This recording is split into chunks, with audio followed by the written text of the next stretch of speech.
আমাদের ধৈর্য নাই, অল্পে আমরা অস্থির, আছে না নাই? এই দেশের মানুষ খুব বেশি অস্থির, বাংলাদেশের মানুষ খুব বেশি অস্থির। আমি পৃথিবীর অনেক দেশে ঘুরেছি, সেখানে দেখেছি মানুষজন খুব ধীরস্থির ভাবে কাজ করতে পছন্দ করে। সুপার শপে যদি কিনতে যায়, they maintain the queue in super shop. Super শপে লম্বা লাইন, সবাই যে ওখানে ভদ্রভাবে দাঁড়ায়, একজনের পর একজন যাবে। টিকিট কাটতে যাবে, লম্বা লাইন, একজনের পর একজন দাঁড়ায়, একজন যাবে আরেকজন। তো ওখানে যদি কোনো বাঙালি থাকে তখন দেখা যায় তার অস্থিরতা। কেন সামনে এত লাইন, এত সময় লাগে কেন, আমি কখন পাবো, আমার কি হবে? অস্থিরতা আছে না নাই? মানে সে পারে না সামনে সবাইকে ডিঙ্গিয়ে আগে যে টাকা পে করবে, আগে যে টিকিট কাটবে। এই অস্থিরতা আমাদের কমাইতে হবে, ধৈর্যশীল হতে হবে। গোটা বিশ্বব্যাপী আমাদের এই বাংলাদেশের মানুষের এই বদনাম যে আমরা অস্থির প্রকৃতির, আমরা ঠান্ডা মাথায় ভাবি না। ঠান্ডা মাথায় ভাবতে হবে, ধৈর্যশীল হতে হবে। ইন্নামা সাবরু ইনদা সাদামাতিল উলা। বিষ্ণু বলেছেন, বিপদের প্রথম ধাক্কায় যে সবর ধারণ করতে পারে সেই তো সবুর। এজন্য বিষ্ণু দোয়া করতেন, আল্লাহুম্মা জাআলনি সাবুরা, আল্লাহ আপনি আমাকে ধৈর্যশীল বানান। ও জাআলনি শাকুরা, আপনি আমার শুকরগুজার বান্দা বানান। বিশ্বনবীর চেয়ে ধৈর্যশীল, বিশ্বনবীর চেয়ে শুকরগুজার পৃথিবীর কেউ আছে? কথা বলেন। এমন তাবৎ কোনো অত্যাচার নাই যে অত্যাচার বিশ্বনবীর উপর করা হয় নাই। বিশ্বনবী মক্কার জামিনে যখন দাওয়াত দিতে লাগলেন, ওনারে পাগল বলা হতো, বলা হতো তুমি পাগল, বলা হতো মুহাম্মদ একটা কবি, বলা হতো মুহাম্মদ হচ্ছে গণক। বিশ্বনবী যখন রুকু দিতেন, সিজদায় চলে যেতেন, উটের পচা নারী ভুরি এনে বিশ্বনবীর কাঁধে ফেলে রাখা হতো। বিশ্বনবীর গলার মধ্যে রশি ধরে টান দেয়া হতো। কয়েকবার বিশ্বনবীর এই ঘাড়ের এই চামড়া ছিঁড়ে গিয়েছে, একবার চাদর টান দেওয়ার কারণে, আরেকবার রশি টান দেওয়ার কারণে। বিশ্বনবী কিছুই বলেন নাই, ক্ষমা করে দিয়েছেন।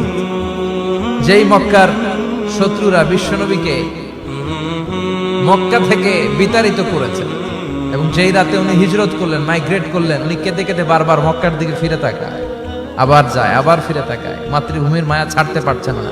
আর বলছিলেন, মক্কা তো আহাব্বুল বিলাদ ইলাইয়া, মক্কা আমার কাছে সবচেয়ে প্রিয় শহর। লাউলা উখরিজতু লামা খরাজতু মিনহা, আমার যদি বের করে না দেয়া হতো এই শহর থেকে, আমি কোনোদিন এই শহর থেকে বেরোতাম না। এত ভালোবাসতেন বিশ্বনবী মক্কাতুল মুকাররমাকে। ধৈর্যশীল ছিলেন। এত অত্যাচার অনাচারের পরে যখন মক্কা বিজয়ের ক্ষণ আসলো, এই মক্কাকে বিশ্বনবীর করতলগত করে দিল কে? ফাতে মক্কা হলো। বিশ্বনবী চাইলে পিষে পিষে প্রতিটা কাফির মুশরিককে শেষ করে দিতে পারতেন, ঠিক কিনা? কিন্তু বিশ্বনবী বললেন, লা তাসরিবা আলাইকুমুল ইয়াউম ইযহাবু আনতুমুত তুলাকা। কোন রিভেঞ্জ চলবে না আজকে, কোনো প্রতিশোধ নাই। একেবারে বড় যুদ্ধাপরাধী যারা, মারাত্মক যারা অফেন্স করেছে, তাদেরকে শাস্তির আওতায় আনা হবে, বাকি সবাইকে আমি ক্ষমা করে দিলাম। In the long history of the world, there is no instance of magnanimity and forgiveness which was showed by our beloved Prophet Muhammad when all of his enemies laid under his feet and he forgave them one and all. পৃথিবীর গোটা পৃথিবীর ইতিহাসে এরকম নজির কোথাও পাওয়া যায় না, যাকে এত অত্যাচার করে বিতাড়িত করা হয়েছে, নির্বাসন দেয়া হয়েছে, হিজরতে বাধ্য করা হয়েছে। তিনি যখন ওই শহরকে আবার বিজয় করলেন, কাউকে আঘাত করলেন না, আগুন জ্বালিয়ে শহরটাকে জ্বালিয়ে দিলেন না, ওদের বংশকে নির্বংশ করলেন না, বরং মুচকে হেসে উনি বললেন, যাও ক্ষমা করে দিলাম। কি ধৈর্যশীল ছিলেন।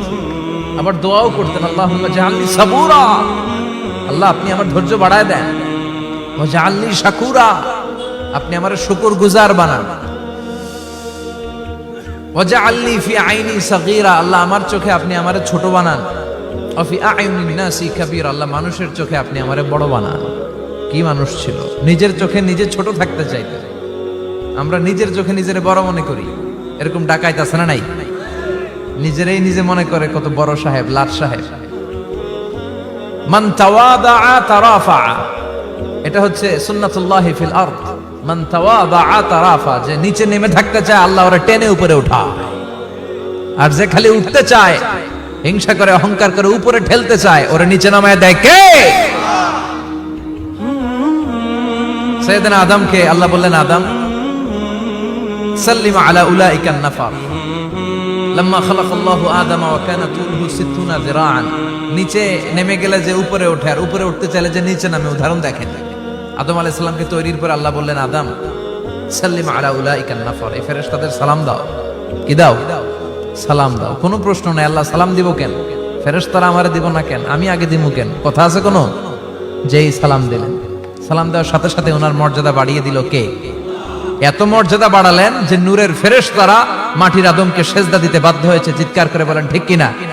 তুমি মাটির আদমকে প্রথম সৃষ্টি করিয়া ঘোষণা করিয়া দিলে শ্রেষ্ঠ বলিয়া, তাই তো নূরের ফেরেশতা করে আদমকে সেজদা, সবার চেয়ে সম্মান দিলে মাটির আদমকে।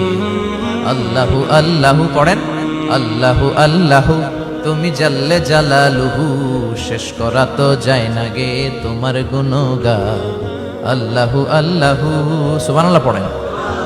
কি সম্মান আল্লাহ বাড়াই দিলেন। আল্লাহ বললেন, আদম আজকে থেকে তুমি আশরাফুল মাখলুকাত, তুমি খলিফাতুল্লাহ ফিল আরদ, তুমি পৃথিবীতে আমার খলিফা, ভাইস জেরেন্ট অফ আল্লাহ।